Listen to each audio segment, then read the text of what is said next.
So good evening everyone. This is One Yard.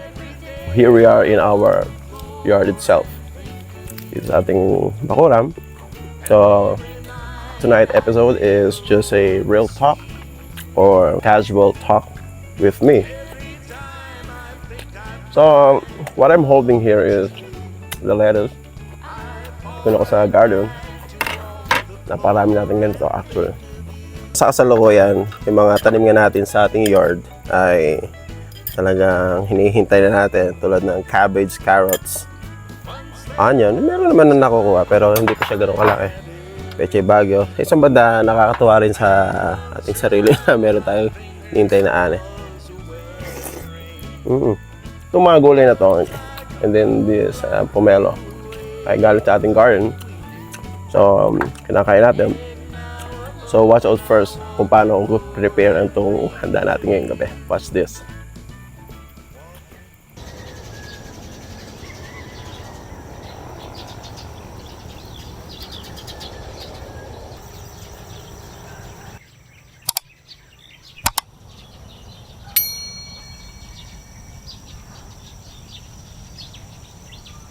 Konting-konti na lang natin tira dito.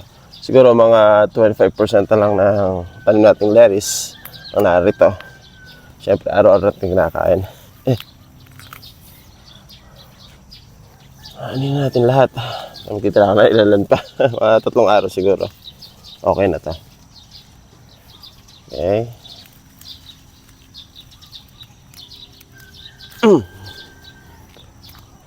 Eto ba? Lalaki na ito. Okay. Makikita natin, talagang yung carrots ay nadaig na yung lettuce. Kasi una kong tinanim itong lettuce eh. So ina-anticipate naman natin na talagang ganyan ang mangyayari. Bilis lumaki. Pero tapos naman na yung lettuce eh. Tapos na yung kanyang era. Naon niya rito sa garden ko. Saktong-sakto lang din. So ganito pag umaga mahamog. Dami yung tubig. Puputik. Okay, last. Okay. So, alisin natin itong dagta rito. Tingnan nyo ha. Ito talagang ganito ang lettuce. Yung mga dagta siya talaga hindi may iwasan na may makakain tayo parang mapahit. Kasi nga, may dagta. Kaya inaalis natin yung pinaka-pit niya. At actually, 2 beses kong gagawin ito mamaya. Ayan o. Ayan, ganyan siya. Luluha siya na dagta and then, pwede mo ulitin. Oo. Ayun na, pwede na kainin ng, you know, direct to your mouth. Hugasan pa natin syempre. At ito, inaabangan natin itong repolyo, itong cabbage. Siguro 3 weeks na lang, pwede natin anin yung pailan na lang dito. Mga nauna. Ito, tignan, yung mga ulo na siya.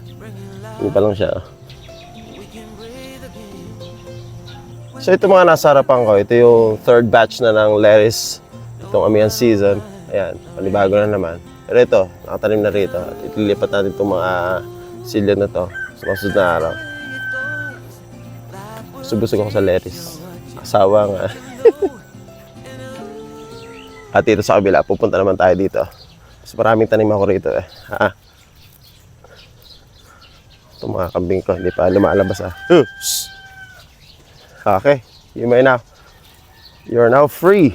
Kaya na sa labas. Meh! Labas na.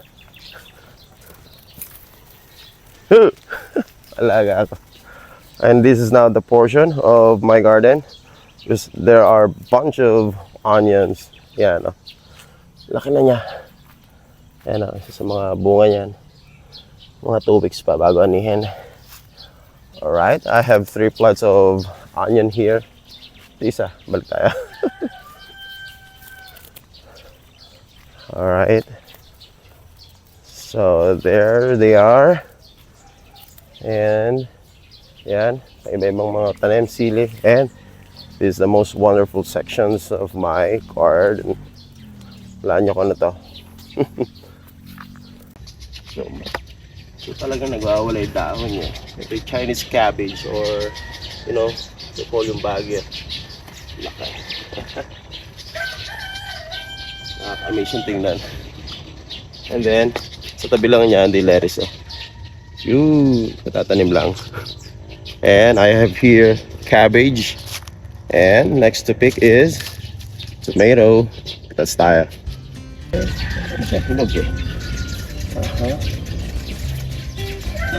Ay.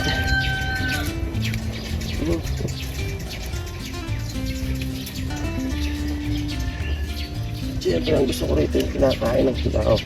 Let us try again for the third time around. Ganon.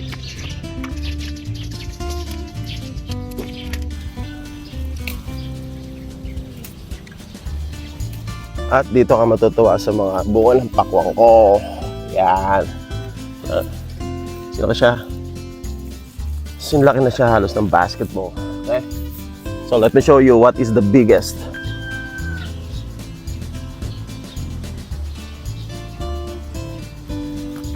Okay, ito siguro yung pinakamalaki. Mga 2 weeks pa bago ano yan. Iwak siya agad. Ganun pala yung pakwan.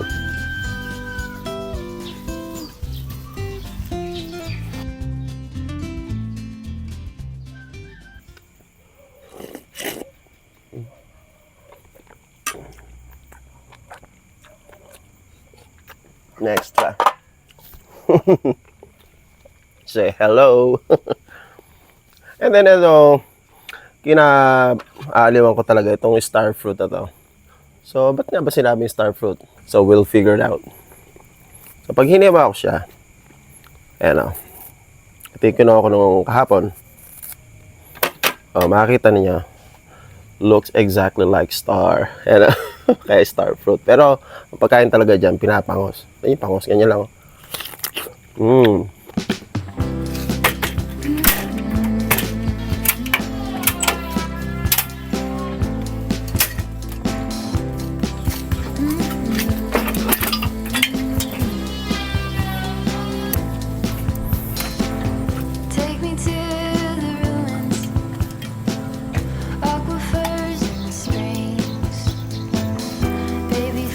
Uncurling every living thing.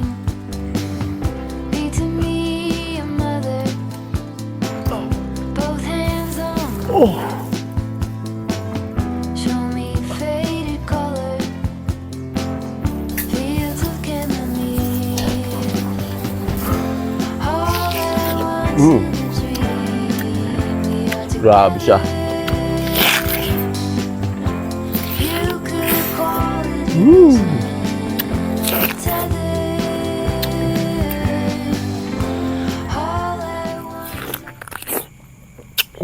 Matas ka kasi siya.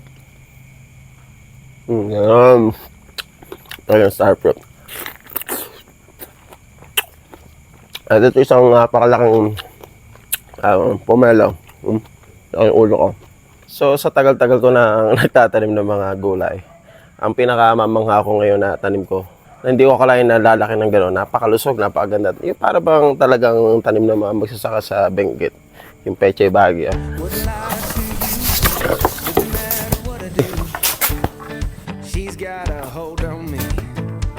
Eh, ano siguro to? One.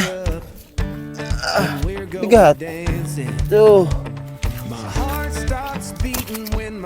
Alam niyo kung anong variety ito. Dito Davao.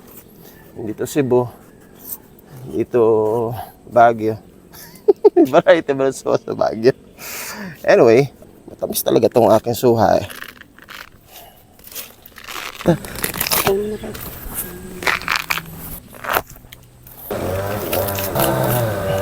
Promise, mas masarap siya sa Davao.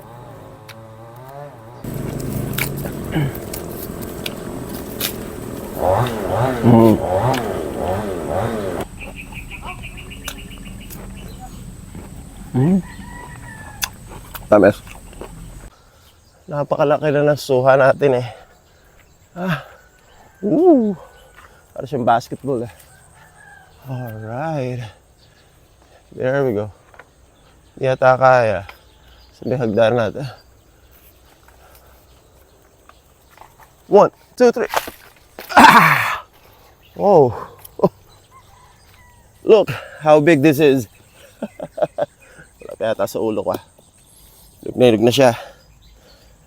Okay.